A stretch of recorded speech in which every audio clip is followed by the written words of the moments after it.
Bonsoir tout le monde et bienvenue dans cette nouvelle vidéo de Métacritique. Aujourd'hui, une vidéo différente de d'habitude où on va un peu mettre de côté les films, les séries et les jeux vidéo pour se concentrer sur un sujet un peu plus vaste qui concerne principalement YouTube et notamment un phénomène qui a eu lieu durant plusieurs années et qui a duré pendant un moment mais qui s'est arrêté un peu aujourd'hui et notamment sur le YouTube francophone où ça a été vraiment un phénomène pendant plusieurs années avant que ça ait sérieusement commencé à diminuer. Et le sujet en question, c'est la critique YouTube, ou plutôt le phénomène des youtubeurs qui critiquent des vidéos ou qui critiquent du contenu disponible sur internet, et notamment sur YouTube. Donc là, la vidéo que vous allez regarder va être comme un petit retour dans le passé, où on va un peu revenir sur ce phénomène qui avait beaucoup secoué l'année 2016, 2017, 2018, mais qui aujourd'hui a perdu de son intérêt, et je pense que c'est une très bonne chose que cela ait perdu de son intérêt. Et justement, j'expliquerai pourquoi est-ce que je dis ça par la suite. Mais là, en attendant, j'aimerais justement introduire le sujet, en commençant d'abord par le pourquoi est-ce que j'évoque ce sujet, pourquoi est-ce que je parle de ça, pourquoi est-ce que je veux faire un dossier de fond un peu dessus. C'est-à-dire que je pense que ça va faire déjà un petit moment que les vidéos critiques ont commencé à sérieusement disparaître sur la plateforme. Pas qu'elles ont disparu, mais disons qu'elles ont commencé un peu à perdre en visibilité et à être moins vues par les spectateurs. Et étant donné qu'il s'est passé beaucoup de choses à l'époque où ce phénomène était vraiment au top, si on peut dire ça comme ça, je pense que cette vidéo sera une sorte de bilan du phénomène, de ce qu'il a pu produire, de l'impact de cette mode de la critique qui a pu avoir sur le YouTube francophone à une époque, des youtubeurs qui ont eu du succès avec ce genre de vidéos, mais qui aujourd'hui ont complètement bifurqué vers autre chose. En bref, nous allons vraiment revenir dessus, ça va être un petit retour dans le passé, je ne vais pas vous le cacher. Je pense que ça va être aussi une bonne chose, ça va nous permettre aussi de nous remémorer à quel point le YouTube francophone entre 2016 et 2020 avait vraiment été, c'était vraiment très chaud à l'époque. Il y avait des affaires par rapport à des dramas, par rapport à tout plein de scandales, notamment en France, mais aussi un peu aux États-Unis, on va aussi rapidement en parler. Mais voilà, j'aimerais vraiment me concentrer sur ce qui s'est passé sur YouTube en France durant l'an 2015, 2016, 2017, 2018, 2019, et peut-être 2020 ou 2021, mais en tout cas ça sera principalement 2016, 2017, 2018, bref, durant ces années où la critique telle qu'on la conçoit, justement telle qu'on la concevait à l'époque, c'est-à-dire le fait de critiquer d'autres vidéos, de critiquer des chaînes, d'analyser des chaînes, nous allons voir comment ce concept justement avait impacté le YouTube français à l'époque, et je ne vais pas vous le cacher, cette vidéo-là va aussi être très négative, parce que cette vidéo ne va pas juste être un bilan de ce phénomène, mais ça va être aussi une critique de ma part. Je vais donner mon avis par rapport à ce phénomène, qui va donner suite à un message bien plus global à la fin de ma vidéo, notamment dans la conclusion. J'en pense beaucoup de mal aujourd'hui de ce phénomène. Je ne vais pas vous le cacher, je vais être très à charge par rapport à certains youtubeurs, par rapport à ce qu'ils ont pu faire, par rapport aux effets pervers que ce phénomène, que cette mode a pu créer, a pu engendrer sur le YouTube francophone. Donc ne soyez pas surpris si vous me voyez être parfois un peu cash dans ce que je dis, parce que c'est vrai que je n'ai pas forcément l'habitude de parler de manière franche, mais là dans le cas de ce phénomène, de cette mode, je pense qu'il est temps de dire les choses, et je pense que ça va nous faire du bien aussi de pouvoir enfin dire les choses sur l'impact négatif qu'a pu avoir justement cette tendance de la critique, qui à mon avis n'a pas apporté beaucoup de bonnes choses, notamment sur YouTube français, et je dirais même que ça a été totalement l'inverse. Mais voilà, au moins, je pense que vous saurez quel sera l'avis que je vais partager au sein de cette vidéo, qui va être comme une sorte de dossier de fond. On va étudier ce phénomène, on va vraiment revenir dessus, et voir quels sont les youtubeurs qui ont impacté ce phénomène, quel impact la tendance critique a pu avoir justement sur les vidéos, sur les chaînes qui ont été critiquées par les 10 youtubeurs, qui sont souvent considérés comme des justiciers, allez savoir pourquoi. Et du coup, après ça, nous allons essayer de conclure cette vidéo avec un message un peu plus global qui, je pense, va bien justifier le pourquoi de cette vidéo, à mon avis, parce que vraiment, je voulais vraiment parler en fait de ce phénomène, parce que c'est un phénomène que j'avais connu à l'époque où c'était à la mode, à l'époque où c'était vraiment tendance de critiquer. Et je pense que cette chaîne en est un héritage, parce que voilà, ma chaîne s'appelle la Métacritique. Je pense que c'est en partie un héritage parce que ma chaîne n'est pas forcément une chaîne de critique de youtubeurs, et c'est plus une chaîne qui est liée, comme vous avez bien pu le voir, au cinéma, aux jeux vidéo, aux séries, bref, à des médias vraiment bien plus larges, qui vont au-delà de YouTube. Mais ma chaîne peut aussi parfois aborder ce genre de sujet comme celui-là justement, et d'autres sujets qui seraient plus ou moins en lien avec Internet, ou avec la télévision, les médias, et bien d'autres. Donc voilà, ça c'était une petite intro afin d'introduire le sujet, parce que vraiment j'aimerais que nous soyons clairs vis-à-vis de ce que je vais dire par rapport à cette mode qui avait beaucoup impacté le YouTube français justement, notamment durant l'année 2016, 2017, 2018. Après ça, 2019-2020, il y a eu le Covid. Bon, voilà, ça a commencé à sérieusement diminuer, les vidéos critiques n'ont plus eu le même impact qu'à l'époque, donc voilà, nous allons revenir dessus, en espérant que cela vous plaira, que ce petit retour dans le passé va aussi vous faire remémorer des souvenirs, parce que moi je sais d'avance que, voilà, j'aurai des souvenirs vis-à-vis de ça, mais pour autant, avec l'esprit critique que j'ai, ce que je vais dire va être plutôt négatif, ou en tout cas il n'y aura pas beaucoup de positif, parce que je vais beaucoup critiquer et m'énerver, on va dire, contre cette tendance de la critique, contre cette tendance-là de critiquer, de vouloir donner des conseils à des youtubeurs etc., qui suivent des phénomènes qui étaient tendance à leur époque. Enfin voilà, comme ça va être un peu ça, en espérant que cette vidéo vous plaira. Et sur ce, nous allons commencer, on ne perd pas de temps. Alors, par où vais-je commencer? D'abord, pour commencer, on pourrait se poser la question, avant même le pourquoi est-ce que la critique existe sur YouTube, on pourrait d'abord se demander qu'est-ce qui nous a poussé à parler de YouTube sur nos vidéos? Pourquoi est-ce qu'on s'est mis à parler de la plateforme même qui nous permet de partager nos vidéos à l'intérieur même de nos vidéos? Parce que c'est vrai qu'il y a un petit côté un peu méta, un peu comme une mise en abîme, le fait est qu'on fasse une vidéo YouTube pour parler de YouTube. Voilà, c'est cocasse. Mais si on devait essayer de trouver une date qui allait justement introduire l'arrivée des vidéos qui parlent de YouTube en France, à ma connaissance, je pense que tout a commencé le 28 juin 2012 avec la vidéo de Cyprien « Pourquoi YouTube bloque à 301 vues ». A mon avis, c'est vraiment par Cyprien que les vidéos YouTube ont commencé à évoquer des problèmes qui se passaient sur la plateforme, de ce qui se passait en termes de logique, en termes de paramètres, en termes de réglementation, les lois qui étaient imposées justement sur le site. Et justement Cyprien, dans sa vidéo, qui était plus un podcast explicatif qu'un podcast humoristique, où il expliquait justement dans sa vidéo, pour ceux qui s'en souviennent, que en fait les vidéos, lorsqu'elles atteignaient 301 vues, YouTube bloquait ces vidéos afin de vérifier qu'il n'y ait pas en fait de système, de logiciel qui était utilisé pour monter le nombre de vues rapidement. Voilà, donc il y avait déjà des problématiques liées aux vues, au hacking, au nombre de vues qui étaient trafiquées, à des problèmes liés à des gens malhonnêtes qui utilisaient des logiciels, des pirates, des robots pour faire monter le nombre de vues, pour faire monter le nombre de j'aime et faire diminuer le nombre de j'aime pas. Donc voilà, en 2012, à l'époque, Cyprien a été, à mon avis, l'un des premiers en France, j'insiste bien, à évoquer en fait ce genre de sujet. Avec cette vidéo, on voit que Cyprien s'est un peu détaché de son format de base pour se concentrer sur un problème qui était justement lié à YouTube. Et c'est précisément ce que vous allez voir constamment. Il y a beaucoup de youtubeurs qui, au lieu de continuer leur contenu, de faire ce qu'ils aiment, etc., vont s'arrêter pour se concentrer sur les problèmes qu'il y a sur la plateforme, pour parler de sujets qui concernent leur compte YouTube, les réglementations imposées par YouTube, etc. et les problèmes que ça peut engendrer. Donc voilà, il y a plein de youtubeurs qui vont agir de la sorte. Je pense que vous avez déjà des exemples en tête. Il y a plein de youtubeurs qui ont agi de cette manière, notamment au travers des FAQ. Des fois, ils se permettaient, au travers de certaines questions, de parler des soucis qu'il y avait sur la plateforme. Au travers de ce genre de démarche, il y avait déjà des gens en France qui ont commencé à évoquer le problème des vidéos qui étaient bloquées, des vidéos qui étaient trafiquées, des vidéos qui étaient copiées. Et en parlant des vidéos qui ont été copiées, je pense qu'on peut directement bondir jusqu'en 2016 avec l'affaire qui allait justement introduire sérieusement la critique sur YouTube, c'est-à-dire l'affaire Mad Podcast. Alors, je vais faire une rapide contextualisation de l'affaire, mais je ne vais pas tout raconter. Je vais surtout me concentrer en fait sur les éléments principaux qui ont fait que l'affaire a eu l'effet d'une bombe, surtout sur YouTube, mais aussi sur les médias.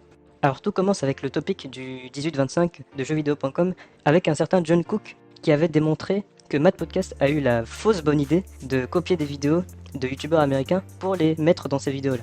Cela a bien évidemment scandalisé le 18-25 qui se sont mis à mettre en lumière cette abomination, si je puis dire, que Mad Podcast avait commis vis-à-vis de Motoki, donc le youtubeur qu'il avait principalement plagié. Mais ce n'est pas seulement lui qui a été plagié, il y en a plein d'autres, mais c'est principalement lui qui a été la cible de plagiat. Ce petit fait divers allait se transformer en une affaire internationale, si on peut dire ça comme ça, parce que l'affaire a été médiatisée dans plein de médias américains, et pas seulement qu'en France. À la télé, on en a parlé, il y a plein de youtubeurs américains comme français qui ont parlé de cette affaire, bref, ça a été vraiment terrible. Une de vos vidéos les plus célèbres.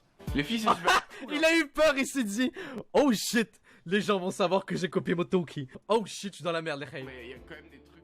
Bref, ça a été vraiment terrible. Et oui, j'ai dit fait divers parce que, à mon avis, Mad Podcast n'était pas le seul youtubeur à commettre ce genre d'aberration. Il y en a plein d'autres qui ont fait bien plus pire que lui. Mais étant donné que Mad Podcast était très populaire à l'époque, forcément ça allait se voir.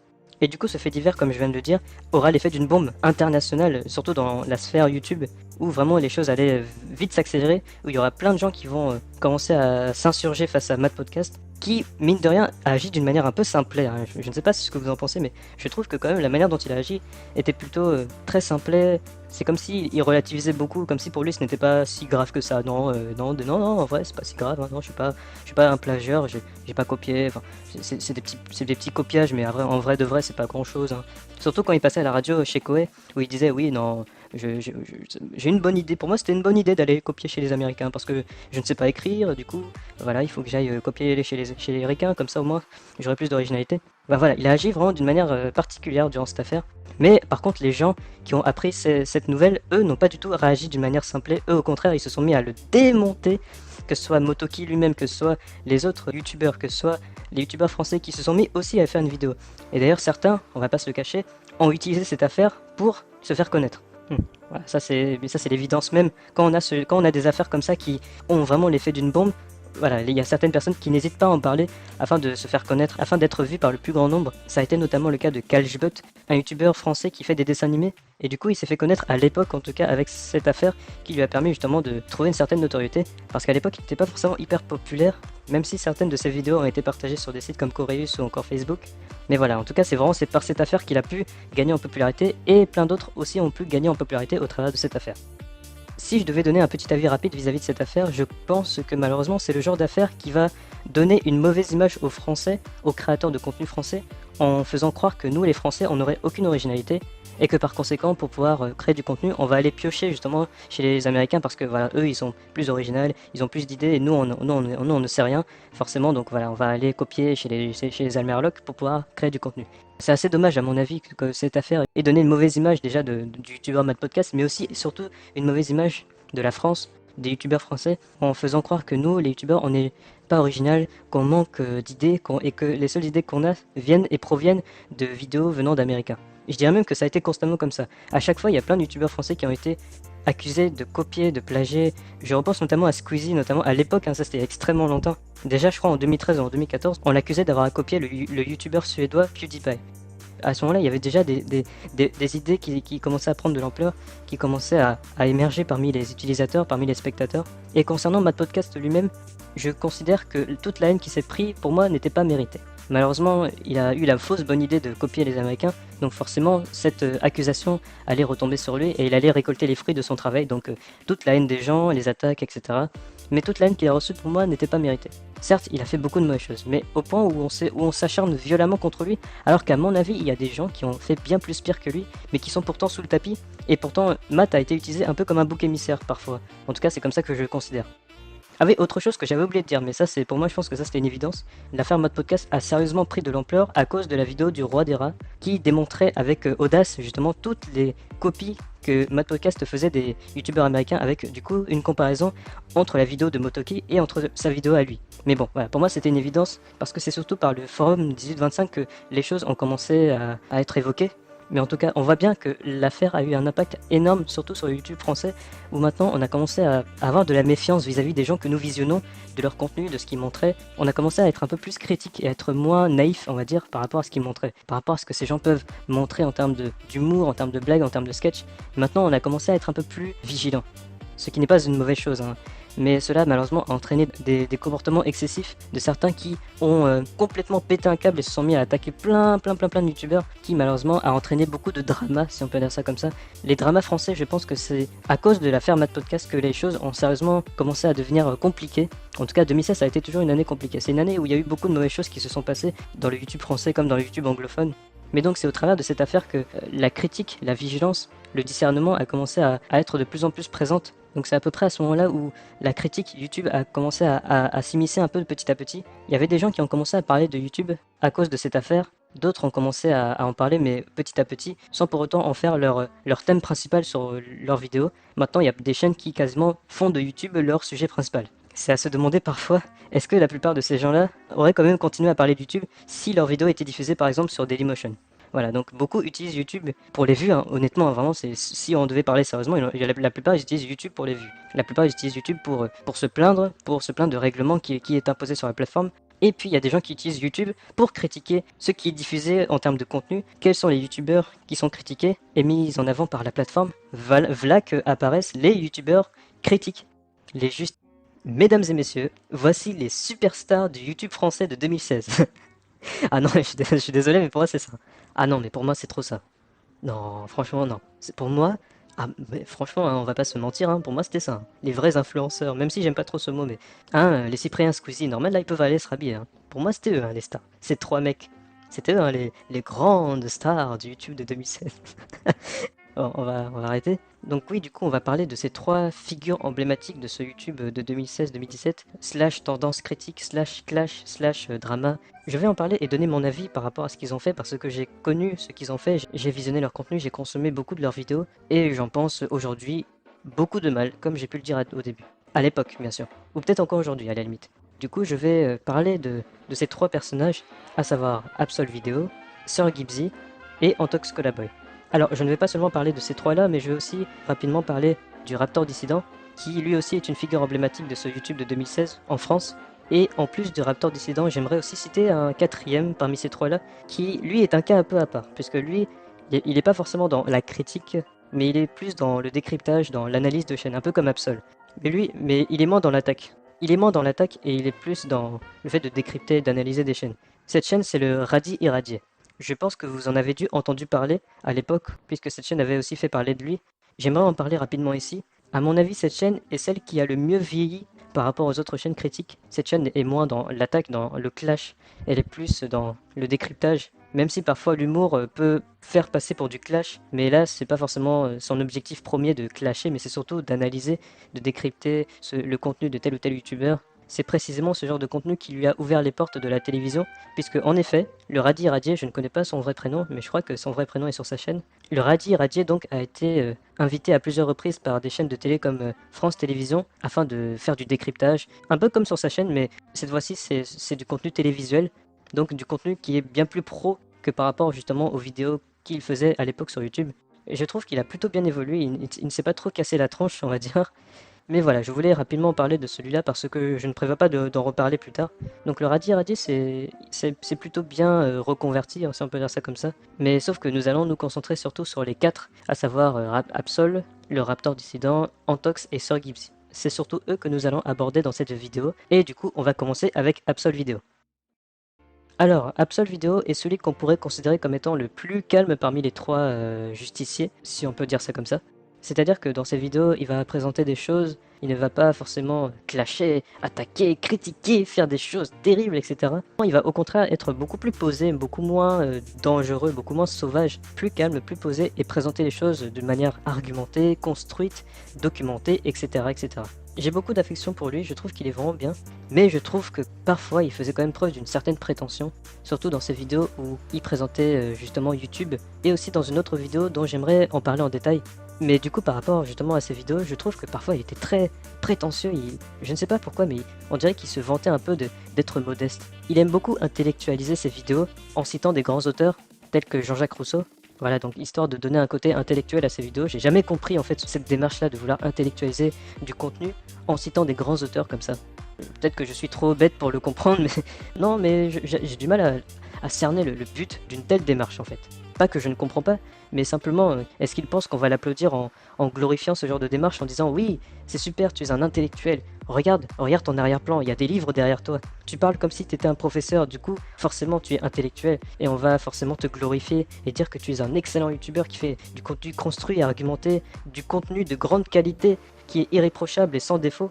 Voilà, je trouve qu'il y a un peu cette prétention-là qui est à mon avis malvenue, parce qu'en fait il s'en cache beaucoup. Il aime bien dire parfois après tout ce que je dis est faux, puisque je suis aussi comme vous influencé par mon passé, par mon environnement, par ce que j'ai regardé, par ce que j'ai lu aussi. Bref, je ne suis pas parfait comme vous, je n'ai pas la science infuse, hein, même si c'est pas une mauvaise chose de le dire. Mais là, ici, je trouve que quand même c'est... Je ne sais pas, le fait est qu'il parle avec un ton très professoral parfois, avec des livres derrière lui, et avec cette démarche d'intellectualiser sa vidéo, avec cette volonté de citer des auteurs français. Non, je sais pas, moi je trouve que ça se contredit un petit peu. C'est pas forcément une mauvaise chose de le faire, mais je ne sais pas. Moi, à mon avis, si je devais citer un auteur, je ne citerais pas l'auteur d'abord. À mon avis, si je devais citer un auteur, je préviendrais mon public par rapport à ça, en disant, par exemple, je vais vous citer un auteur qui m'a beaucoup plu, parce que justement sa citation correspond bien à ce que je défends, à ce que je veux vous montrer.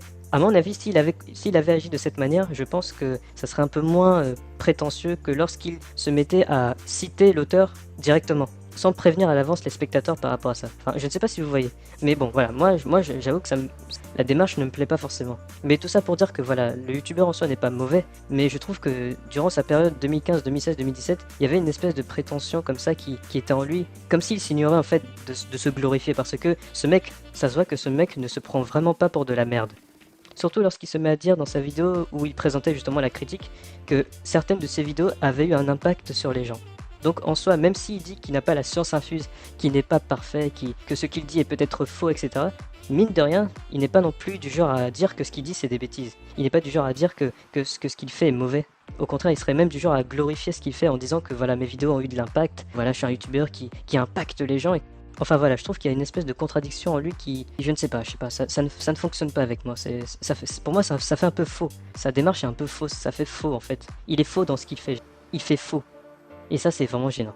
Mais ça veut pas dire pour autant que je le déteste, hein. Encore une fois, je dis que ce n'est pas contre lui que je dis ça, c'est simplement un ressenti que j'ai vis-à-vis de lui, qui, mine de rien, à l'époque, était vraiment populaire, surtout lorsqu'il se mettait à parler de YouTube. Encore une fois, comme je l'avais dit tout à l'heure, parler de YouTube pour faire des vues, et même s'il s'en cache, même si la plupart des gens s'en cachent, mine de rien, il faut s'abstenir de vouloir se cacher de ça, il faut aussi savoir être honnête. Peut-être que cette vidéo que vous regardez en ce moment fera beaucoup de vues, parce qu'elle part de YouTube.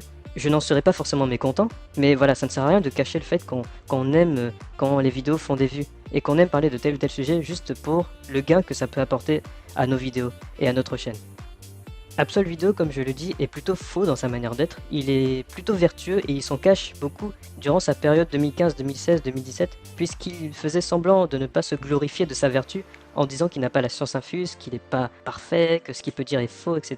Alors que finalement, il n'est pas forcément du genre à dire que son contenu est mauvais et qu'au contraire, il s'en glorifie tout en essayant de le cacher, bien sûr. En disant que voilà, mes vidéos ont de l'impact, mes gens ils apprécient mes vidéos, ils sont trop bien mes vidéos, même si je ne suis pas parfait, même si je n'ai pas la science infuse, et pourtant je suis content lorsque mes vidéos font des vues, lorsque mes vidéos YouTube marchent, lorsque mes vidéos qui parlent de YouTube fonctionnent, lorsque je me prends pour un justicier, ça fonctionne, etc. Je ne cherche pas à l'attaquer, je ne cherche pas non plus à le clasher, de toute façon on n'est plus à ça après, de toute façon on est en 2024, bon par contre j'espère que je m'exprime bien et que je dis pas de bêtises non plus. Il est plutôt faux, il a de la prétention, il fait semblant d'être modeste parfois, il manque un peu d'honnêteté dans sa manière d'être. S'il était totalement honnête, je pense, à mon avis, qu'il serait moins dans cette volonté de se donner un air vertueux en se disant « Oui, je suis modeste, je ne suis pas quelqu'un qui est parfait, mon discours n'est pas forcément à prendre au sérieux, vous voyez, je peux aussi me tromper comme vous. » Franchement, s'il était totalement honnête, je pense que ça serait mieux. Mais voilà, pour moi, parmi les trois, je trouve que c'est celui qui s'en sort le mieux et qui s'est le moins cassé la tronche par rapport aux autres. Mais j'aimerais vous parler d'une vidéo qui pour moi représente toute la malhonnêteté malheureusement de ce youtubeur. Et c'est sa vidéo sur les attentats de Paris.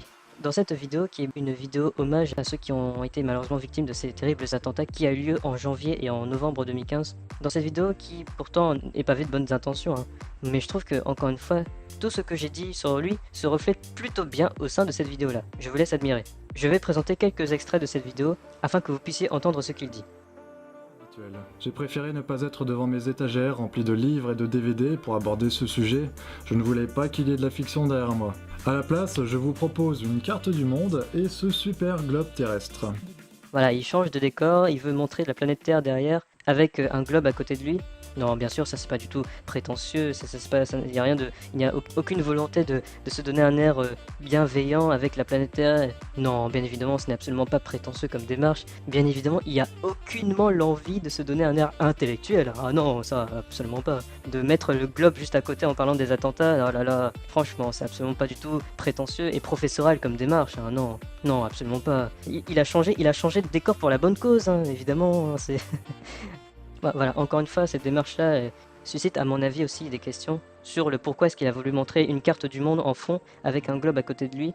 Si franchement derrière ce genre de démarche il n'y a pas une volonté de se donner un air un peu bien pensant en voulant dire oui, je pense au monde entier, je ne pense pas qu'à la France, je suis un citoyen du monde, citoyen du monde, j'aime le monde entier, j'aime les gens, je suis un enfant du monde comme dirait Yannick Noah dans certaines de ses chansons. Donc c'est une vidéo engagée, hein. C'est une vidéo, voilà, pour moi ça c'est une vidéo qui est engagée. Voilà, citoyen du monde comme dirait. Absol, citoyen du monde. Mon cœur, ce n'est pas la France, mais le monde entier. Nous sommes tous humains, je dirais même terriens, pour bien faire comprendre ma logique. La seule différence qui peut exister, c'est uniquement à travers nos actes. Voilà, ça c'était l'un des éléments qui m'avait entre guillemets gêné, mais ce qui a été un peu plus gênant à mon avis, c'est sa démarche de lire le Coran entièrement. C'est que j'ai eu besoin de temps pour lire le Coran. Il est préférable parfois de s'informer directement soi-même à la source plutôt que par le biais d'autres personnes. Alors, pourquoi est-ce qu'il fait cela? Est-ce qu'il veut montrer qu'il aime l'islam? Qu'il veut devenir musulman? Qu'il veut participer aux 5 piliers? Qu'il veut faire le ramadan? Qu'il veut aller à la mosquée pour faire les prières comme les autres? Qu'il veut s'habiller comme un imam? Je ne sais pas quelle est la raison pour laquelle il lit entièrement le Coran. Non, non, il a juste lu le Coran parce qu'il voulait avoir apparemment une source fiable pour sa vidéo sur les attentats. Encore une fois, je ne sais pas si c'est réellement pour ça qu'il a fait, parce que bien évidemment, il le dit, mais est-ce que c'est réellement pour ça qu'il a voulu lire entièrement le Coran? Est-ce qu'il n'y aurait pas des raisons un peu plus obscures derrière? Est-ce que ça serait pas pour d'autres raisons par hasard? Je ne sais pas, hein, de toute façon, je ne peux pas comme ça faire des a priori sur ce monsieur. À mon avis, le fait est qu'il s'est mis à lire le Coran, pour moi, ça va bien au-delà de cette vidéo. Parce que franchement, pour lire entièrement le Coran pour une vidéo, pour moi, il faut le faire. Hein. Franchement, il faut le faire. En tout cas, pour moi, bien joué Absol d'avoir eu cette démarche de lire en moins d'une semaine. Parce qu'apparemment, il a pris une semaine et quelques, je ne sais plus, à faire sa vidéo. Juste après que les attentats aient eu lieu, notamment les attentats du Bataclan. Enfin voilà, je ne sais vraiment pas pourquoi est-ce qu'il a voulu montrer qu'il avait lu le Coran, je ne sais pas. Est-ce que c'est une manière de se glorifier, Absol? Est-ce que tu peux nous dire, est-ce que c'est une manière de se glorifier du fait que tu aimes les musulmans, que tu aimes l'islam et que tu veux le démontrer au travers de ta vidéo, que tu as lu entièrement le Coran pour te montrer que tu sais apprécier la culture de l'islam, que tu aimes la religion islamique, hein? Est-ce que c'est ça, Absol? Maintenant, un autre passage de la vidéo qui est beaucoup plus problématique. Mais c'est ce que vivent quotidiennement les Syriens depuis mars 2011. Il y a eu 250 000 morts en Syrie depuis cette date, ce qui fait presque 4500 morts par mois, soit près de 150 morts par jour. Sans oublier les Irakiens et de nombreux autres peuples du Moyen-Orient qui ont eux aussi leur lot de victimes. Je vous partage en ce moment même l'image qui représente le plus mon état d'esprit. Un dessin, encore une fois, que j'ai partagé sur ma page Facebook et qui a été approuvé par bon nombre d'entre vous. Ça fait plaisir de constater que je ne suis finalement pas le seul à penser de la sorte. Waouh, Absol! Oh là là, mais pourquoi? En fait, dans ce passage, Absol a voulu comparer ce qui se passe en France avec ce qui se passe dans les autres pays, en guerre notamment, en disant qu'en Syrie, il se passe des choses bien plus graves qu'en France et que ce qui se passe en France n'est pas grand-chose comparé à ce qui se passe en Syrie, à Bagdad et tout, et dans tous ces pays en guerre. Mais pourquoi une telle démarche? Là, on a atteint un niveau de malhonnêteté extraordinaire. Vouloir minimiser ce qui s'est passé en France pour dire que ce qui se passe dans les pays en guerre est bien plus grave et que le fait est qu'on n'en parle pas est une abomination et que c'est une mauvaise chose que de ne pas en parler. Mais Absol, selon toi, pourquoi est-ce qu'il y a eu autant de soutien à la France dans le monde entier? Pourquoi est-ce que le monde entier s'est insurgé contre les attentats qu'il y a eu à Paris? Tout simplement parce que la France n'est pas un pays en guerre. Est-ce que quand tu passes vers Paris, tu vois des missiles être largués sur la Tour Eiffel? Est-ce que tu vois constamment des gens se faire fusiller dans Paris? Des gens qui se font massacrer tous les jours? Est-ce que tu vois ça tous les jours, Absol? Non, absolument pas. Bien évidemment, parce que ce pays n'est pas un pays en guerre. Contrairement à la Syrie, contrairement à Bagdad, qui sont des pays en guerre en raison du conflit, en raison de tout ce qui se passe là-bas. Le contexte politique n'est pas du tout le même là-bas qu'en France. La France n'est pas un pays qui aime faire la guerre. Et ça se voit parce que justement, durant la Seconde Guerre mondiale, durant l'occupation, la France n'a pas été bombardée parce qu'elle n'a pas voulu rentrer en conflit avec les Allemands et du coup les Allemands sont entrés vers le nord de la France du coup afin de les occuper. Même s'il y a eu tous les mouvements de résistance se sont opposés à l'occupation. Mais voilà, tout ça pour dire que la France n'est pas un pays qui aime faire la guerre. Et du coup, vouloir comparer la France avec la Syrie, avec Bagdad, etc., c'est vraiment d'une malhonnêteté très très malvenue. Franchement, c'est décevant. Et justement, en parlant de la Syrie, nous allons aussi en parler parce que justement Absol en a parlé rapidement dans sa vidéo. Absol, ne sais-tu pas que la Syrie, à l'époque des attentats, avait aussi apporté son soutien pour Charlie Hebdo? Tu ne le savais pas? Un journal syrien avait apporté son soutien par rapport aux attentats qu'il y a eu le 7 janvier. C'est pas comme si la Syrie n'en avait rien à faire des attentats, au contraire, ils étaient aussi affligés, même s'ils étaient en guerre, ils étaient aussi affligés qu'un pays comme la France soit victime de ce genre de guerre. Parce qu'en fait, c'est comme si implicitement Absol disait que parce que la Syrie, Bagdad et tous ces pays sont en guerre, forcément ces pays n'en ont rien à faire de ce qui se passe dans le monde entier. Alors qu'au contraire, la Syrie, elle aussi, est consciente de ce qui se passe dans le monde, en France, en Turquie, etc. C'est pas un pays qui est fermé, qui est coincé. Les Syriens ne sont pas coincés, ils ne pensent pas seulement qu'à la guerre, ils ne pensent pas qu'à la révolte, qu'à la violence. Non, ils ne pensent rien de tout ça. Pourquoi vouloir réduire les Syriens au fait qu'ils sont en guerre? À croire que les Syriens ne pensent qu'à ça matin, midi et soir, quoi. Et d'ailleurs, j'aimerais rebondir par rapport à ça. Ce n'est pas parce qu'un pays est en guerre qu'il est forcément coincé, qu'il est forcément intolérant, conservateur, qui n'est pas ouvert d'esprit et qui est contre la liberté d'expression. Il y a des Syriens qui justement se sont révoltés du fait que la Syrie est un pays où la liberté d'expression est réduite à zéro. Les Syriens ne peuvent pas dire tout ce qu'ils veulent. Ils sont contraints à cause du mouvement, à cause du gouvernement qui est là-bas, à cause des conflits. Ils sont constamment sous la menace du fait qu'ils ne puissent même pas s'exprimer pleinement. Donc non, ils ne sont pas coincés, ils ne sont pas contre la liberté d'expression. Au contraire, ils ont soif de cette liberté, ils ont soif de pouvoir s'exprimer, ils ont cette soif de pouvoir parler de tout ce qu'ils veulent sans se sentir menacés constamment par les bombardements, par les guerres, par tout ce qui se passe de mauvais justement dans leur pays. Et justement pour rebondir par rapport à ce que tu as dit sur l'immigration, parce que tu en parles rapidement dans ta vidéo Absol, est-ce que ces gens-là, au-delà de la sécurité qu'ils veulent avoir au sein des pays d'Europe, est-ce que certains Syriens ne sont pas aussi à la recherche de cette liberté d'expression? Est-ce que au-delà de la sécurité, au-delà de la protection qu'ils veulent avoir, au-delà du fait de fuir la guerre, est-ce que certains Syriens ne seraient pas aussi à la recherche d'une liberté d'expression, de pouvoir s'exprimer dans des pays où la liberté d'expression n'est pas réduite à zéro, comme ça peut être le cas dans ces pays en guerre qui réduisent la liberté d'expression à rien du tout, en coinçant les gens, en les empêchant de vivre? On les empêche de vivre, ils sont constamment sous la menace, ils souffrent tellement. Enfin bref, hein, c'est tellement grave, c'est tellement leur vie est constamment menacée par ce qui se passe. Est-ce que certains Syriens justement ne seraient pas à la recherche de cette liberté d'expression, au-delà de la recherche de sécurité, de protection, pour justement fuir la guerre? Enfin voilà, désolé, je ne voulais pas forcément adopter un discours politique dans ma vidéo, parce que ce n'est pas du tout mon but, hein, et c'est même loin d'être le but de ma vidéo. Mais il fallait absolument que j'en parle de ces vidéos parce que je trouve qu'elle est vraiment malhonnête, même si elle n'est pas forcément totalement mauvaise, mais c'est simplement la démarche qu'il a eue avec le fait de lire le Coran, de mettre le globe, une carte du monde derrière. Je trouve que ça participe pleinement à cette démarche de prétention, même s'il essaye de se cacher de ça, mais pourtant il n'hésite pas à l'afficher devant les gens, même s'il s'en cache. Donc voilà, c'est vraiment dommage hein, la manière dont il a fait sa vidéo, parce que justement on a l'impression d'avoir affaire à une vidéo non pas d'hommage, mais une vidéo plus de propagande, pro-musulman, pro-islam, avec cette volonté de réduire ce qui s'est passé en France. En plus, il dit ouvertement qu'il est un citoyen du monde, qui aime le monde entier. Ça, c'est vraiment, on est dans une bien-pensance tellement malvenue à mon avis, je trouve que vraiment c'est... Après voilà, comme tous les youtubeurs à l'époque qui faisaient des vidéos sur les attentats, il a voulu la faire, sa vidéo, il a partagé son point de vue, et justement cette vidéo est vachement orientée. Sa vidéo est quand même très orientée, et pourtant il est beaucoup du genre à dire qu'il veut être objectif dans ce qu'il dit. Il veut s'abstenir d'imposer un discours trop orienté. Sauf que dans le cas de cette vidéo, je trouve que vraiment la vidéo est méga orientée. Il n'y a pas suffisamment de nuances qui sont faites vis-à-vis de ce qui est dit, vis-à-vis des propos qu'il a tenus. C'est vraiment dommage. Pour conclure avec Absol, j'aimerais terminer avec ça. Est-ce que cette vidéo qu'il a faite sur les attentats ne serait pas une préfiguration? C'est-à-dire, est-ce que ça ne serait pas ces vidéos qui allaient démontrer son côté justicier, son côté un peu super-héros, qui vise à défendre le bien, à condamner le mal pour YouTube, pour les gens, pour tout le monde? Parce que voilà, il dit être un citoyen du monde, voilà, ça fait presque très justicier, je ne sais pas comment le dire. Il y a un côté presque justicier dans le fait de dire, bah, je suis un citoyen du monde, je soutiens le monde, j'aime le monde entier, je n'aime pas seulement que la France, etc. Il y a un côté presque Superman, super-héros, je trouve que ça se reflète bien dans sa vidéo. Du coup, est-ce que cette vidéo-là ne serait pas une manière de préfigurer ce qu'il allait faire en 2016 et en 2017? C'est-à-dire des vidéos justement où il présente YouTube sous son angle à lui, avec sa manière de dire les choses, etc. Je vais m'arrêter sur lui et on va continuer avec les deux autres. Sir Gibbsy. Alors lui, je crois sincèrement que parmi les trois, c'est celui qui est le plus immature, le plus méprisable, le plus agité, le plus dingue, on va dire.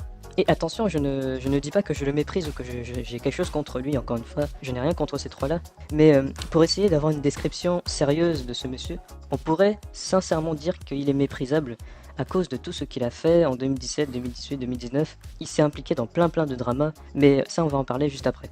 En fait, pour essayer d'être plus précis et plus clair dans ce que je dis, sincèrement je trouve que Antox et Sir Gibbsy peuvent être mis dans la même boîte, étant donné qu'ils sont beaucoup dans le trash talking, dans le clash. Ils sont plus sauvages, plus agités, plus animal dans leur manière d'agir, beaucoup plus dans l'attaque. Ils sont moins dans la critique constructive et argumentée, même s'ils essayent de couvrir leurs vidéos d'arguments et tout le tintouin qui va avec, alors qu'en réalité ce ne sont que des attaques sous un vernis de vidéos soi-disant argumentées. Et je suis désolé, je l'avoue totalement, mais je ne saurais pas comment les départager les deux, étant donné qu'ils sont à peu près pareils dans ce qu'ils font. Je ne sais pas qui est le plus mauvais, le plus agité, le plus sauvage entre les deux. Sincèrement, je ne sais pas si c'est Antox ou Sir Gibbsy qui serait le plus mauvais. Mais en tout cas, ce qui est sûr, c'est qu'en termes d'attitude et de comportement, ces deux chaînes ne sont pas si éloignées que ça du Raptor Dissident. Et là, j'aimerais insister sur le fait qu'on parle de leur chaîne durant la période 2016-2017, hein, et non de ce qu'ils font aujourd'hui. Parce que mine de rien, c'est vrai que quand même, Sir Gibbsy, Antox et le Raptor Dissident se rapprochent beaucoup en termes d'attitude, en termes de sauvagerie, en termes d'agitation. Ils sont très vénères dans leurs vidéos à chaque fois quand ils attaquent des gens. Enfin bref, c'est extraordinaire quoi, c'est dingue. c'est juste pas possible quoi. Ces gens là ils sont juste des dingues, c'est vraiment des fous. Bref. Alors du coup pour revenir à Sir Gibbsy, comme je l'ai dit au début, c'est le plus immature et le plus méprisable, dans la mesure où ce monsieur a contribué à beaucoup de dramas. À mon avis, je pense que ces choses n'auraient pas existé s'il ne s'était pas impliqué dans ces 10 dramas. Il a inutilement ajouté par exemple le faux poudre à une affaire qui s'est passée sur la chaîne Trash, À l'époque, il y avait un espèce de conflit, je ne sais pas d'où ça venait, mais bref, Sir Gibbsy s'est impliqué dans cette affaire-là et malheureusement, ça n'a fait que rendre ce drama encore plus amer et plus terrible. Donc, il est méprisable parce qu'il a fait beaucoup de mauvaises choses, même s'il se prend pour un justicier. Mais le fait est qu'il se soit impliqué dans des dramas, dans des situations mauvaises, etc., alors qu'il aurait dû, à mon avis, s'en abstenir. Ça montre bien que ce qu'il veut en soi, ce n'est pas forcément de corriger les gens, mais c'est surtout de s'en prendre à eux personnellement. Parce qu'il insulte beaucoup les gens dans ses vidéos, voilà, il dit oui, lui c'est un imbécile, etc., il ne fait que ça que pour les vues. Il se prend vraiment pour quelque chose, un peu comme Absol quoi. Il se prend vraiment pour quelque chose à vouloir insulter, à vouloir dire du mal des gens, à vouloir soi-disant les corriger, alors qu'en réalité, ce qu'il veut c'est surtout se défouler sur les gens, juste pour le plaisir de se défouler, parce que les gens ils aiment ça, etc. Bref, c'est très morbide comme démarche. Et quand on regarde l'évolution de sa chaîne au fil des années, notamment après 2020, on se rend compte que Monsieur Sir Gibbsy a changé de fusil d'épaule, il s'est assagi, il s'est discipliné, il s'est un peu plus calmé, et il a changé de contenu en faisant maintenant des décryptages, analyses, il est moins dans le clash, il a arrêté tout ça j'ai l'impression, il est beaucoup plus dans le décryptage, dans la prévention que dans les clashs. On sent bien que ces vidéos critiques sur des youtubeurs, ces vidéos clash, n'étaient là que pour les vues. Parce que quand on regarde sa chaîne, toutes ces vidéos où il clashait des gens ont disparu. Elles ont totalement disparu. Il les a toutes mis en privé. Ou il les a supprimées, enfin bref, je sais pas, mais il a enlevé toute trace d'existence de ces vidéos. Ça démontre bien toute l'absurdité et aussi la malhonnêteté de ce genre de vidéos qui ne sont pas là pour aider, mais sont surtout là pour mettre le feu aux poudres, pour rendre des gens amers, pour créer des conflits et non pour aider. Voilà, c'est ça qui est méprisable chez ce youtubeur à l'époque où il était dans les clashs. Mais pour être sincère, je trouve que c'est une très très bonne chose qu'il s'est transformé en un décrypteur des youtubeurs, de ce qui se passe sur la toile. Je trouve que sa reconversion s'est bien passée, un peu comme le Radhi Rajep. Et là aussi, Sir Gibbsy va aussi utiliser cette recette-là du décryptage, de l'analyse des dossiers de fond pour au final faire des vidéos qui sont plus intéressantes à mon avis. Même si je vous avoue que j'ai un peu arrêté de regarder ces vidéos aujourd'hui, parce que je suis passé à autre chose. Sur les quelques vidéos que j'ai pu voir, je trouve que vraiment il a bien fait évoluer ce qu'il dit, il est un peu moins dans le clash, il est plus dans le décryptage, il n'attaque plus les gens, il prévient les abonnés de certains youtubeurs, de leurs démarches mauvaises, etc. Et ça, à mon avis, c'est vraiment une très bonne chose. Et là, je peux clairement féliciter Sir Gibbsy d'avoir changé de fusil d'épaule pour être parti sur un chemin beaucoup plus sage et moins fou. Les dramas, c'est la folie. Les conflits, c'est la folie. Il n'y a rien de sage dans ce genre de choses. C'est juste de l'attaque, de la violence et de la haine. Il n'y a rien de sage dans ces choses-là. Parce que ces gens-là, ils se vantent d'être sages, mais pourtant, ce sont des fous. Ce sont des fous. Ces soi-disant justiciers, ce sont des fous. Ils n'ont rien de juste en eux, si ce n'est du plaisir à voir des gens se fighter, à voir des gens se mettre sur la gueule. Non, il n'y a aucune sagesse dans leur démarche de critique, clash, vénère, attaque. Non, il n'y a rien de tout ça.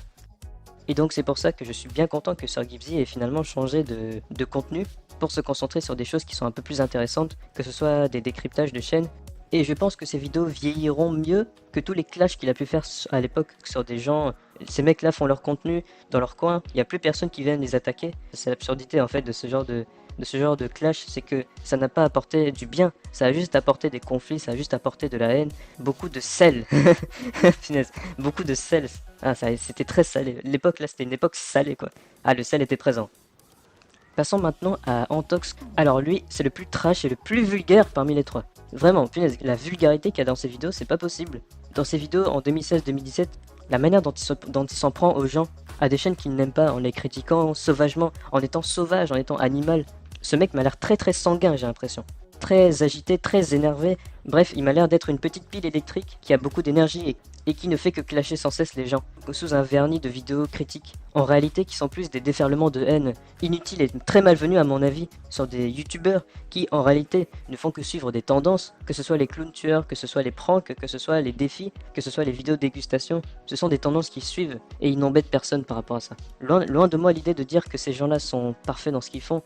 Simplement, le fait est de s'acharner sur ces gens-là qui font leurs vidéos dans leur coin est pour moi extrêmement contre-productif. Cela n'amène que de la haine sur ces gens-là.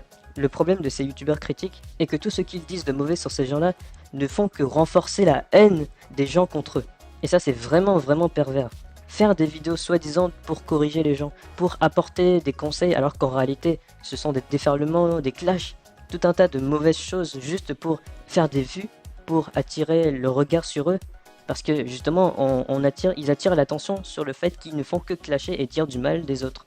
Mais pourquoi ? parce qu'ils sont meilleurs que les gens qui critiquent, parce qu'ils sont meilleurs que ceux qui attaquent, parce qu'ils font du contenu meilleur, parce que leurs vidéos ne contiennent pas de putaclic, parce que leurs vidéos ne contiennent pas de défis prank, de défis, je vais faire semblant de mourir pendant plusieurs jours, comme ça ma maman va penser que je suis véritablement mort alors qu'en réalité c'est une blague. Parce qu'ils sont meilleurs que toutes ces personnes-là. Enfin voilà, non, il faut arrêter un peu ce genre de manière de penser. Parce que d'un point de vue objectif, il n'y a rien de bon dans ce qu'ils font. Hein. C'est juste du clash et du mépris sur des youtubeurs qu'ils détestent. Et en plus, Antox, quoi, je veux dire, il se prend pour Jésus-Christ ou quoi? À vouloir séparer les gens bons des gens mauvais, comme si on était au jugement dernier, et que Antox allait venir comme ça pour séparer les bons des mauvais youtubeurs, etc. C'est totalement absurde comme démarche, quoi. Franchement, oh là là. Vouloir séparer les soi-disant bons youtubeurs avec les mauvais, alors que c'est juste parce qu'il a de la haine, parce qu'il n'aime pas ces gens-là qui les met dans la case mauvais. Mais franchement quoi, c'est absurde. Et je le dis parce que malheureusement, ce monsieur m'a beaucoup influencé à l'époque sur le choix des youtubeurs que je voulais regarder. Oui, malheureusement, je suis passé sous la moulinette Antox pour choisir les chaînes qui seraient à son avis bons et à son avis mauvais. En gros, c'est lui qui donnait le bon chemin qu'il fallait suivre. Le bon chemin entre guillemets, bien sûr. Hein. Comme je le dis, ce mec il se prend pour Jésus-Christ en voulant montrer le bon chemin. Oui, prends ce bon chemin et tu verras. C'est ce chemin-là qui va te guider vers le bon YouTube, vers le YouTube parfait, vers le YouTube de la qualité, le YouTube du non putaclic, etc., etc., etc., etc. Bref, c'est totalement absurde et c'est méprisable aussi. Hein. Même son humour en soi ne me fait pas spécialement rire. Il est plutôt trash dans sa manière d'être. Ça peut aussi contribuer au côté méprisable du personnage, mais en soi, je ne me concentre pas spécialement sur son humour, parce que ce n'est pas forcément ça qui m'intéressait au sujet d'Antox. Mais voilà, pour revenir au fait que les gens font du putaclic, alors on va parler sérieusement, tout le monde fait du putaclic. Vous n'allez pas me faire croire qu'il y en a un qui s'efforce à ne pas faire de putaclic, même si bien sûr il y a différents degrés de putaclic. Le genre de putaclic qui serait à mon avis inacceptable, ça serait en fait de miniatures ou de titres de vidéos qui n'auraient strictement rien à voir avec la vidéo en elle-même. Par exemple, imaginons je mets une miniature d'une console Nintendo avec un titre en disant « Regardez cette nouvelle console dont je vais parler ». Alors qu'en réalité, ma vidéo ne serait qu'une vidéo où je vais vous parler de mes nouvelles chaussures. Vous voyez, c'est absurde. Et c'est méprisable aussi. Ça, c'est le genre de putaclic qui est intolérable. Et dont Antox parle aussi, hein. Ce qui en soi est une bonne chose. Il faut prévenir les gens par rapport à ça. Mais en soi, vouloir critiquer les youtubeurs parce qu'ils font du putaclic, tu vas pas me faire croire que certaines de tes vidéos ne sont pas putaclic. Quand on voit les miniatures, il y a quand même une envie d'attirer le regard, il y a quand même une envie d'attirer l'attention des gens avec des miniatures un peu folles qui partent en cacahuète quoi. Voilà quoi, faut arrêter un peu de vouloir se considérer comme étant sans faute, parce que nous on fait pas de putaclic, on ne fait pas de vidéos prank, on fait pas de vidéos dégustation, on ne fait rien de tout ça, nous on est dans la qualité, oui monsieur, on fait de la qualité, on est sérieux nous, on est des gens qui aiment le YouTube pour ce qu'il apporte de qualitatif et non pas pour l'argent qu'il peut apporter, et non pas pour le gain qu'il peut apporter. Absurdité encore une fois. Parce que ce monsieur s'est assagi lui aussi, comme sur Gibzy, car désormais aujourd'hui il fait des vidéos réactions, des live streams sur Twitch, en faisant des réactions sur des vidéos et en commentant leur contenu. Voilà, ça n'a plus rien à voir avec ce qu'il faisait à l'époque. Et pourtant il était tellement à fond, le mec il était tellement sérieux, le mec il avait tellement de plaisir à parler de ça. Le mec il pensait sincèrement qu'il allait vivre de justice, soi-disant, justement lorsqu'on regarde la vidéo sur Absol, où ces deux youtubeurs étaient intervenus dans sa vidéo, ils avaient dit ceci. Bien évidemment, cette mode ne doit pas tomber dans l'acharnement bête et méchant. À l'heure actuelle, c'est pas du tout ce qu'on fait. Une fois la vidéo en ligne, on passe à autre chose. En tout cas pour ma part. Dans ce genre de mode, certains sortent du lot, comme pour la mode de la vulgarisation scientifique. Et là, j'ai envie de dire Dirty Biologic, y-penser et plein d'autres. Et certains restent dans l'ombre. Mais là, j'ai pas d'exemple. Pour le moment, on en parle beaucoup parce que justement, c'est récent. Bientôt, ça deviendra quelque chose de tout à fait accepté et normal d'avoir ce genre d'émission sur YouTube. Et pour ma part, je pense que c'est une bonne chose. La critique doit exister. Et si ça peut en aider certains, comme Kirby54, ou faire en sorte que d'autres arrêtent leur malhonnêteté envers leur communauté, alors je dis oui, putain. Je suis prêt à avoir une mauvaise image juste pour faire ouvrir les yeux à certains. Pour que YouTube ne devienne pas un ramassis de conneries façon putaclic télé-réalité. On a un média cool qui nous appartient. Alors protégeons-le comme on peut. Voilà, ces mecs-là, ils étaient tellement à fond. Voilà un peu le genre de discours qu'ils avaient en 2016. Ils étaient tellement contents du contenu qu'ils faisaient en parlant des youtubeurs, en les clashant, en les ridiculisant. Ah non, mais désolé, mais pour moi c'est ça. Hein. C'est clairement, ils sont là-dedans. Ils sont fiers de ce genre de choses. Ils sont fiers de soi-disant exposer, mais en réalité c'est plus des attaques, c'est plus du mépris qui malheureusement a conduit à des situations totalement tristes et affligeantes. Des youtubeurs qui ont finalement fermé leur chaîne, qui ont finalement disparu de la plateforme à cause de ces gens-là. Ils n'ont rien apporté de bon pour la plateforme, ils ont juste apporté plus de drama, plus de clash et plus de mépris entre les youtubeurs. Allant même jusqu'à ce que ces trois justiciers se critiquent eux-mêmes. C'est allé tellement loin que Sir Gibzy et Antox se sont même mis sur la tronche. Ils se sont eux-mêmes mis sur la tronche. Voilà qu'Antox, qui se met à critiquer Sir Gibzy, Sir Gibbsy qui se mettent à critiquer Antox, et voilà qu'Antox se met à critiquer Absol, et Absol qui se met à critiquer Antox, bref, c'est...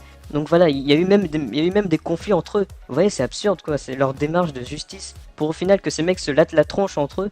Ils ne sont aucunement des justiciers, ils ne sont aucunement des super-héros qui sont là pour corriger le mal et mettre en avant le bien. C'est absurde à un tel niveau d'absurdité que même le fait de dire le mot absurde serait insuffisant pour montrer le côté absurde de leur démarche.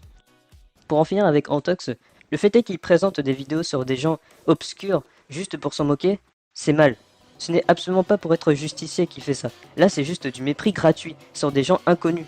Ce que je veux dire par là, c'est quelle idée de se mettre à critiquer un mec comme Pacific Sound 3003, ce fameux youtubeur qui aimait prendre du plaisir à boire du jus d'orange devant la caméra et à vanter les mérites de ses morceaux, etc. Pour ceux qui s'en souviennent, parce qu'il était en fait passé sur la vidéo d'Antoine Daniel, son What the Cut 36, 35, je ne sais plus. Bref, c'est ça aussi qui l'a rendu populaire. Mais je veux dire, le contenu qu'il fait ne m'intéresse pas, ça veut pas dire pour autant que je dois me mettre à le critiquer. C'est absurde de vouloir critiquer des gens qui font du contenu qui en soi n'est pas forcément réservé à tout le monde. Et ça, c'est quelque chose qu'Antox oublie à chaque fois. Il se met à critiquer des gens qui en réalité font des choses qui ne sont pas accessibles, qui ne sont pas forcément réservées à lui, qui ne sont pas réservées au plus grand nombre. C'est du contenu de niche. Je ne regarde pas cela, et c'est très bien comme ça, parce que ça ne me concerne pas. Je me sens pas concerné par les vidéos qu'il fait. Bien sûr, on peut être curieux et regarder ce genre de contenu. Mais après, se mettre à critiquer en étant méprisant, en étant méchant, pour moi, non, c'est absurde. Ces gens-là font ce qu'ils veulent. Pourquoi vouloir critiquer ce qui, en soi, n'est pas du contenu qui nous est réservé à nous, nous qui sommes le public lambda? Parce que ça, c'est pas pour moi. Ça, ce n'est pas pour moi, ce genre de vidéos. Les vidéos que Pacific Sound 3003 fait, ce n'est pas pour moi. Roi Isalou aussi. Antox présente des chaînes obscures que je ne connais pas juste pour s'acharner sur ces chaînes. Gratuitement, alors qu'ils n'ont rien demandé. Antox, ta démarche est méprisable. Il n'y a rien de bien dans ce que tu fais. Il n'y a rien de bien dans ce que tu fais. La démarche que tu as n'est pas du tout bonne. Se mettre à trier dans le mal des gens qui en réalité sont obscurs juste pour pouvoir s'acharner sur ces gens-là, non, il n'y a rien de bien dans cette démarche. Voilà, maintenant j'en ai fini avec Antox, nous allons désormais passer au Raptor Dissident.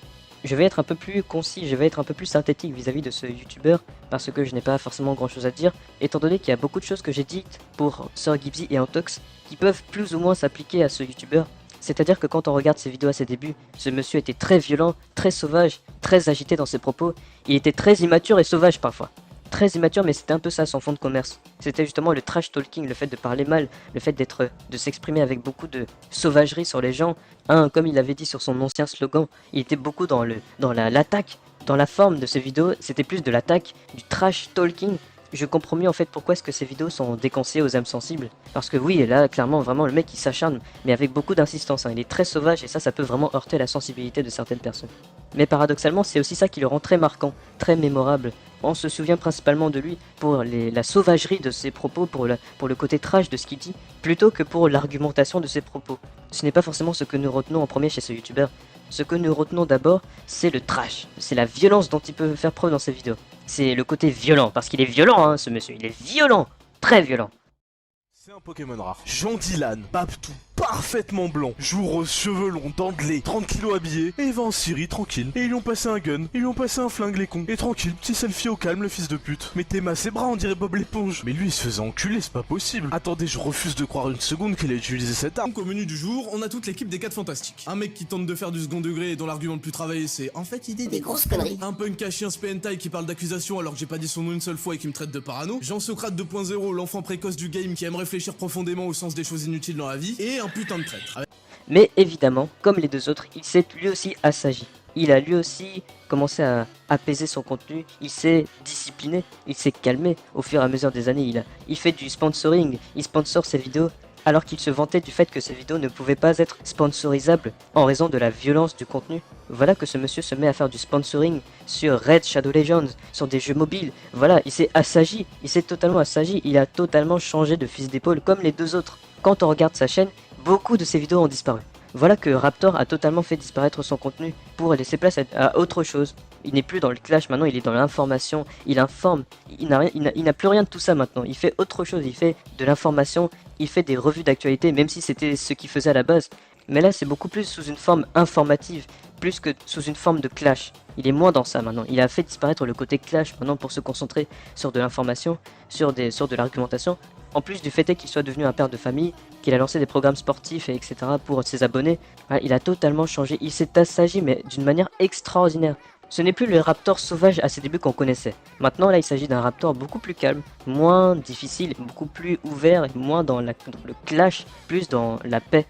C'est ça, voilà, c'est ça, plus dans la paix. À mon avis ce n'est pas une mauvaise chose. Au contraire, je dirais même que c'est bien qu'il ait changé. En soi, pour moi, ce n'est pas une mauvaise chose. Au contraire, je dirais même que c'est bien. Mais ça montre bien que le Raptor Dissident et tous les autres étaient vraiment dans le clash parce que ça marchait. Parce qu'en soi, ils mettaient davantage, bien plus en avant les clashs qu'ils faisaient que l'argumentation de leurs propos. Parce que je pense que si ils avaient totalement argumenté, sans attaquer, sans clasher, leur vidéo n'aurait pas aussi bien marché. Leur vidéo n'aurait pas eu autant de vues s'ils n'avaient pas mis de clash dans leur vidéo. Et au final, étant donné que le phénomène clash a commencé à disparaître, voilà que ces messieurs ont complètement changé de fusil d'épaule pour se concentrer sur autre chose. Voilà, ces mecs-là, ils se prennent pour des gens justes, mais au final, ils avaient juste trouvé le bon filon, la recette miracle qui allait leur permettre d'avoir beaucoup de succès sur YouTube.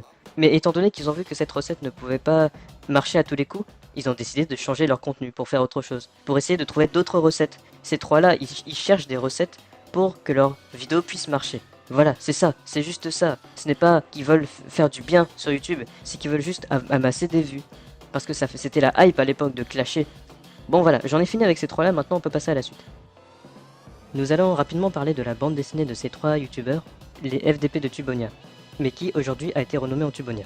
Nous allons rapidement contextualiser, donc en 2016 et 2017, Absol, Sir Gibbsy, Antox, avec le dessinateur, ont collaboré ensemble pour mettre en place cette bande dessinée qui a pour inspiration l'univers de YouTube, et notamment le YouTube français, évidemment. Et du coup, dans cet univers, nous avons nos trois personnages, à savoir Absol, Antox et Sir Gibbsy, qui sont censés refléter les forces de protection de cette ville, donc de Tubonia, de ce royaume, afin de protéger les gens des méchants haters, des méchants trolls, de les combattre, de détruire les rageux qui ne font que saccager et détruire ce lieu rempli de joie et de bonheur qu'est Tubonia. Et voilà, et donc cette bande dessinée à l'époque avait eu beaucoup de succès, puisque dans le financement participatif de la BD, il y avait plus de 100 000 € gagnés, ce qui allait bien au-delà du chiffre attendu, c'est-à-dire 15 000 €. Cette bande dessinée a pulvérisé le record de financement, et franchement bravo parce que vraiment c'est un exploit véritablement, et ça démontre à mon avis justement le côté superstar de ces youtubeurs. Donc vous voyez, quand je disais que c'était justement les stars de 2016, ce n'est pas pour rien, c'est vraiment que justement ces gens-là sont véritablement populaires, très populaires. Je m'en souviens très bien à l'époque que j'attendais avec impatience en fait cette bande dessinée. Malheureusement, je voulais la précommander mais malheureusement je ne l'ai pas fait. Ah là, je suis triste encore, j'aurais tellement aimé la voir parce que vraiment le concept me plaisait bien. Et en plus qu'à l'époque j'étais très fan de ces trois youtubeurs, donc forcément pour moi la hype était juste énorme. Assez drôle d'ailleurs de constater que ces trois youtubeurs ont collaboré avec le dessinateur, c'est-à-dire le mec qui à l'époque avait dessiné les trois bannières de ces youtubeurs en plus de leur PP, y compris du Raptor Dissident. Donc autant dire que les étoiles étaient déjà alignées dès le départ. Mais voilà, ceci dit, on va pouvoir passer à la suite et ainsi se concentrer sur du coup le rapport que j'ai avec ce phénomène à l'époque où il était populaire. Comme je vous l'ai dit à plusieurs reprises dans cette vidéo, j'en pense beaucoup de mal à cause de tous les dramas qu'il y a eu, à cause des conflits qu'il y a pu avoir au sein de la sphère YouTube francophone. Ces années ont été très secouées par ces choses-là et malheureusement ça a entraîné beaucoup de chutes, si on peut dire ça comme ça, beaucoup d'expositions, beaucoup de révélations, plein de youtubeurs qui ont été exposés, plein de youtubeurs qui ont été bâchés, plein de youtubeurs qui se sont fait défoncer par les gens, hein, on peut le dire. Et du coup, à mon avis, ça doit être justement l'un des effets pervers en fait de cette tendance-là de l'époque, à vouloir clasher les gens, à vouloir les mettre à terre, à vouloir les ridiculiser sur la place publique. Enfin voilà quoi, c'est extrême et c'est sans pitié parce que vraiment les gens quand ils insultent quelqu'un, quand ils s'insurgent sur une personne, c'est très sérieux. C'est pas une affaire drôle, c'est vraiment quelque chose de terrible et de sérieux. En plus de Mad Podcast, il y avait aussi une autre affaire à l'époque qui date de 2017 et qui avait aussi mis le feu aux poudres sur YouTube parce que vraiment la personne en question s'est fait dévorer par les gens à tel point qu'il a disparu de YouTube. J'ai nommé l'affaire Xenos. Alors Xenos c'était un petit youtubeur qui faisait beaucoup de vidéos gaming à l'époque où il était sur la plateforme, il faisait des collaborations avec des gens, il parlait de tout un tas de sujets, il faisait des vidéos réactions, il jouait à des jeux populaires, un peu comme tout youtubeur gaming de l'époque qui se respecte. Et donc ce monsieur, je n'avais pas forcément connaissance de tout ce qu'il faisait au-delà de tout ça, parce que moi je ne connaissais que sa chaîne YouTube. Apparemment, sur sa chaîne Twitter, il postait des photos un peu étranges de petites filles d'animé qui étaient plus ou moins dénudées, etc. Apparemment, hein, parce que je n'ai jamais vu en soi ce qu'il mettait en avant sur son Twitter. Mais du coup, les gens à l'époque commençaient à s'interroger sur le genre de contenu qu'ils regardaient. À un moment donné, Xenos était en conflit avec une personne qui a décidé de se venger personnellement en voulant créer un faux compte d'une petite fille de 14 ans afin de piéger Xenos.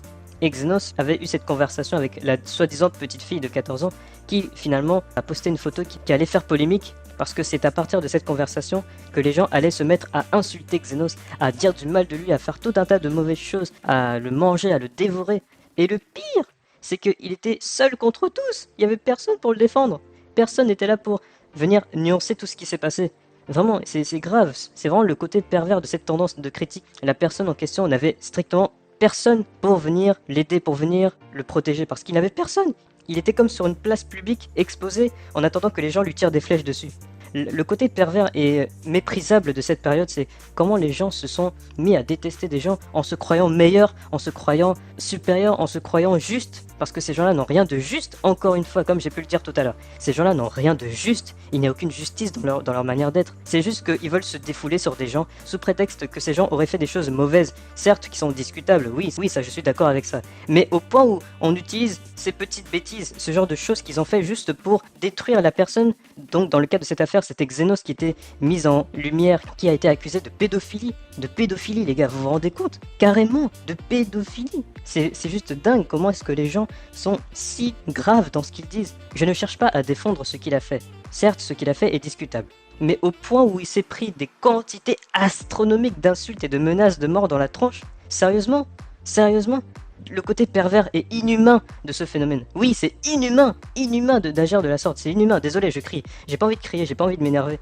Mais je suis désolé, vraiment, c'est injuste. Moi, je suis contre l'injustice. Je suis contre ce genre d'injustice quand on se croit juste en voulant insulter la personne. Ce n'est pas de la justice, c'est de la folie. C'est de la folie. Il n'y a rien de juste dans ce genre de démarche. Non. Donc je suis triste pour Xenos. Je suis triste du fait qu'il s'est fait démonter. Et honte à tous ces youtubeurs qui ont contribué à la haine vis-à-vis de Xenos. C'est-à-dire Zetram, Maxella, Sir Gibbsy, tous ceux qui ont republié en fait la vidéo parce qu'en fait c'était une vidéo qui bien évidemment aujourd'hui est supprimée. Cette vidéo à l'époque avait beaucoup circulé et ce qui a fait que du coup l'affaire a pris une ampleur jamais vue auparavant, notamment sur Twitter et sur YouTube. La conséquence étant que Xenos a dû fermer sa chaîne à cause de toute la vague de haine qu'il y avait sur lui. Enfin vous voyez quoi, c'est juste terrible, c'est grave, c'est gravissime ce qui s'est passé. Vraiment c'est pas possible d'être aussi injuste. C'est ça le caractère malsain d'internet parfois. C'est son côté inhumain et dérangeant. Cette partie-là d'internet que je n'aime pas. Oui c'est ça, malsaine. Il n'y a rien à défendre dans ce qui vient de se passer. Parce qu'à l'époque j'étais du côté de ceux qui insultaient Xenos. Quelle honte! J'ai honte aujourd'hui. J'ai très honte aujourd'hui. Je le dis ouvertement, j'ai honte de m'être acharné sur lui. J'ai honte d'avoir voulu montrer de la haine vis-à-vis de lui. Punaise, j'ai honte de ça. J'ai honte. Je devrais avoir honte. Et tous les youtubeurs qui ont contribué à la haine vis-à-vis de Xenos devraient aussi avoir honte. J'ai pas envie de crier, désolé, parce que c'est juste que je suis énervé, que je suis fatigué et affligé, frustré, triste de tout ce que Xenos s'est pris dans la gueule. Parce qu'il ne méritait pas autant de haine. Certes, ce qu'il a fait est discutable. Certes, ce qu'il a fait pose question. Pourquoi est-ce qu'il a fait ça? Pourquoi est-ce qu'il s'est mis à parler avec une fille de 14 ans, même si en soi il n'avait pas 14 ans étant donné que c'était un faux compte? Pourquoi est-ce qu'il a posté la photo, etc. Bref, mais malheureusement il a été incriminé à plusieurs reprises. Et du coup les gens n'ont pas eu pitié de lui, au contraire, ils ont eu énormément de haine. Bien évidemment, beaucoup de gens sur internet sont fous dans la mesure où ils se prennent pour des justiciers et par conséquent, en étant haineux, en étant méchants, ils se croient bien plus vertueux que Xenos, qui considère comme étant un bouc émissaire sur lequel ils peuvent déverser leur haine, leur frustration et toute leur méchanceté. Voilà, il n'y a rien à défendre dans cette affaire. C'est une affaire injuste. Il n'y a aucune justice dans cette affaire. Parce que Xenos, il était seul contre tous. Il y avait quasiment personne pour le défendre. Tout le monde était là en train de l'insulter. Enfin voilà, c'est vraiment une affaire... En fait voilà, il n'y a personne qui a raison dans cette histoire. Que ce soit Xenos avec ce qu'il a fait, mais aussi les gens qui l'ont insulté. Ils ne sont pas défendables, ceux qui l'ont insulté, ceux qui ont voulu le dénoncer avec rage, parce qu'ils ont manqué de sagesse, ils ont manqué d'intelligence pour faire leurs vidéos. Il y a un manque d'intelligence, les mecs ils ont pas agi comme il le fallait. Au lieu de faire de la prévention, finalement cela s'est transformé en attaque, en clash encore une fois. Ce n'est pas une affaire de prévention, là il s'agit d'une affaire de clash. On clash Xenos, on lui dit oui, dégage de YouTube, on ne veut plus de toi sur YouTube. C'est du clash, ce n'est pas de la prévention, il n'y a rien de préventif, c'est juste du clash mêlé à de la haine et à de la méchanceté gratuite.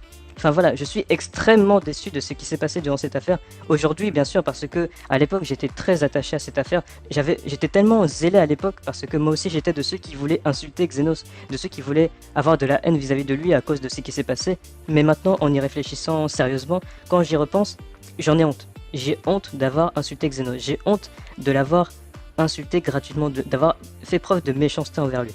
J'ai honte de ça.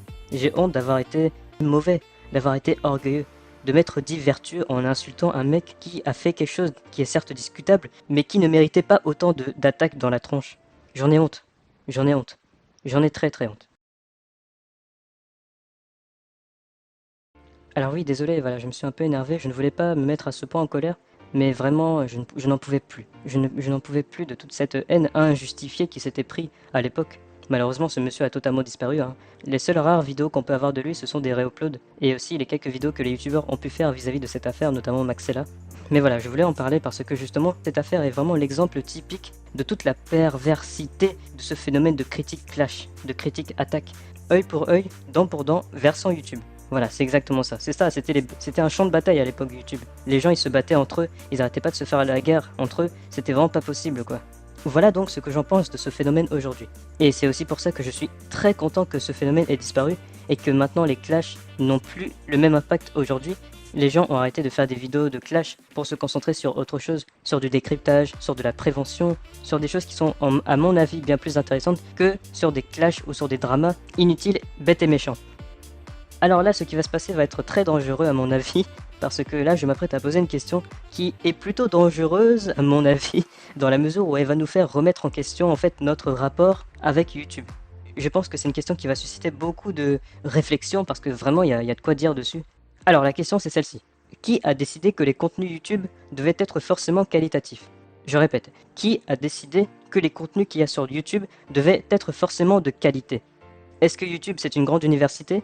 Est-ce que YouTube c'est une grande école? Est-ce que YouTube c'est un lycée, une école, où il y a forcément une exigence attendue de la part des professionnels? Est-ce que c'est ça YouTube? Non, bien évidemment. YouTube c'est un site de partage de vidéos. Tout le monde peut se faire plaisir en postant tout ce qu'il veut. Il n'y a pas d'exigence de qualité attendue par la plateforme. Il n'est pas forcément attendu d'une vidéo qu'elle soit de qualité. Les mecs par exemple qui postent des vidéos pour faire rire ou pour amuser, sans pour autant regarder le côté qualitatif de la vidéo. C'est-à-dire que c'est une vidéo qui est purement OSEF, où la qualité n'est pas forcément attendue, où c'est surtout le divertissement qui va en découler. Pourquoi est-ce qu'on se permettrait de juger ces personnes-là? Pourquoi est-ce qu'on se permettrait de juger leur contenu à ces gens-là? Qui suis-je pour me permettre de juger le contenu de ces personnes qui n'ont aucune prétention de faire du contenu de qualité, mais uniquement du contenu qui est divertissant, qui est agréable à regarder? Et c'est aussi la question qu'on pourrait poser justement à ces trois youtubeurs. Qui sont-ils pour se permettre de juger le contenu d'autrui comme ça? Sont-ils les maîtres de YouTube? Sont-ils les seigneurs de YouTube? Sont-ils les chefs de YouTube, au point où ils peuvent se permettre de juger le contenu comme s'ils étaient parfaits, comme s'ils étaient sans défaut? Moi, je ne suis rien du tout pour juger de la qualité d'une vidéo. Si la personne en question ne cherche pas à faire de la qualité, je ne suis personne pour venir juger de cela. Elle a le droit de faire ce qu'elle veut. Maintenant, oui, il y a aussi des gens qui, eux, cherchent justement à faire des vidéos de qualité, où il y a du travail derrière, où il y a des choses à dire dessus. À la limite, sur ce genre de contenu, on peut venir poser un avis sur ces vidéos, qui se veut être qualitatif. À la limite, ces vidéos-là, on pourrait les juger. Mais pour ce qui est du contenu que je considère comme OSEF, c'est-à-dire du contenu qui ne cherche pas forcément à faire de la qualité, mais qui cherche surtout à divertir, à être apprécié sans avoir besoin de réfléchir à ce que nous voyons. Alors certains je vous vois venir. Oui, c'est vrai qu'il y a du contenu qui parfois ne sert à rien et qui ne mérite même pas d'être diffusé. Mais après ça c'est juste un point de vue comme un autre. Moi je ne suis pas de ceux qui appellent à détruire des chaînes sous prétexte que leurs vidéos sont mauvaises. À détruire des chaînes sous prétexte que leurs vidéos ne serviraient à rien. Les gens font ce qu'ils veulent. Je ne suis strictement personne parce que de toute façon on n'est pas dans une école, on n'est pas dans une université pour nous imposer des jugements de qualité sur du contenu qui en soi n'a pas forcément pour but d'être jugé de manière qualitative.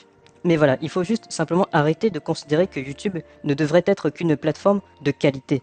Elle n'est pas forcément connue pour la qualité de ses contenus, mais elle est surtout connue pour la diversité de ses contenus. Il y a plein de vidéos de toutes sortes.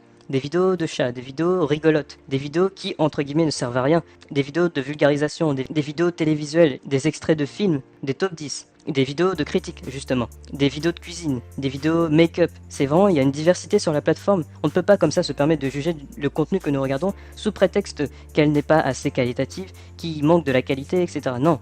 Mais voilà l'avis que je pourrais donner sur cette question justement. Non, il n'y a pas forcément besoin qu'une vidéo soit de qualité pour être considérée comme une bonne vidéo YouTube. Il faudrait arrêter un peu avec ce genre de jugement de valeur comme ça, qui à mon avis n'a rien à faire, surtout sur un site de vidéo comme celui-là, qui n'a pas forcément pour but d'être qualitatif, mais surtout d'être divertissant. Alors si vous avez un avis qui est différent du mien, n'hésitez pas à le poster dans les commentaires. Allez, maintenant que tout ça a été dit, on va pouvoir passer à la conclusion. Le phénomène de la critique sur YouTube a eu son lot de drama, a eu son lot d'épisodes assez troublants, assez étranges, assez rigolos aussi, assez amusants. Il y a eu beaucoup de bonnes choses qui se sont passées aussi durant cette plateforme, des youtubeurs qui se sont réunis entre eux pour créer des bandes dessinées, pour faire plein de choses ensemble. Ça n'a pas forcément été une période si sombre que cela. Malheureusement, cette période-là a eu aussi son lot d'effets pervers, comme j'ai pu le dire avec du coup l'affaire Xenos, Mad Podcast, les youtubeurs clash qui se sont mis à clasher des gens, ce qui a entraîné, comme je viens de le dire à l'instant, des dramas, des conflits inutiles qui auraient pu être évités. Enfin voilà, la démarche est très discutable, beaucoup de gens n'ont pas forcément agi comme il le fallait, beaucoup se sont mis à utiliser cette plateforme YouTube juste pour déverser leur haine sur des gens gratuitement, pour aucune raison. Mine de rien, ça a quand même été une période plutôt sombre, hein, on va pas se mentir, dans une certaine mesure. Mais cette période-là, heureusement, a disparu et je suis bien content qu'elle ait disparu. Parce que maintenant, elle a laissé place à une nouvelle génération de critiques, c'est-à-dire de décrypteurs d'analyse qui font de la prévention, qui analysent du contenu sans poser d'attaque ou de clash sur la dite personne qui est analysée. Je suis bien content que la critique clash, donc la critique de l'attaque, ait disparu.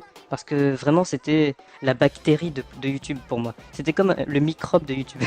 C'est bizarre comme comparaison, mais pour moi c'est ça, c'était un peu comme un virus hein, cette tendance-là. Parce qu'elle a contaminé beaucoup de youtubeurs, ce qui a fait que beaucoup se sont insultés entre eux. Bref, ça n'a vraiment pas apporté beaucoup de bonnes choses. Ça s'est vraiment comporté comme un virus, comme une bactérie qu'il fallait guérir. Heureusement cette bactérie a disparu puisque maintenant elle a laissé place à une nouvelle tendance de la critique qui est 1000 fois mieux comme je viens de le dire à l'instant.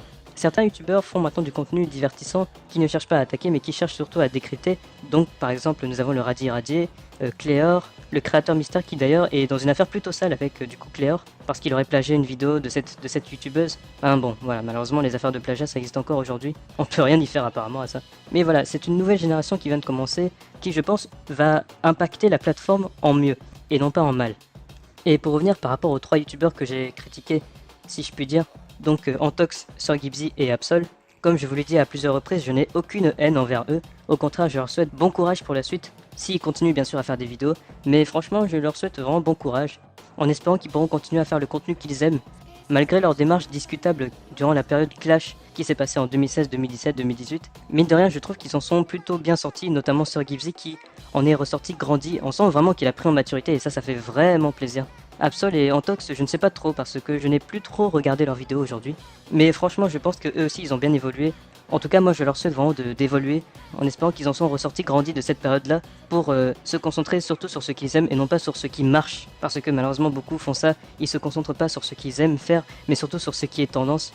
Et franchement, je leur souhaite de moins s'attacher aux tendances pour se concentrer vraiment sur du contenu qu'ils aiment faire et non pas sur du contenu qui marche. Mais bien évidemment, libre à eux de faire ce qu'ils veulent. Je ne suis personne pour juger de ce qu'ils ont le droit de faire ou pas.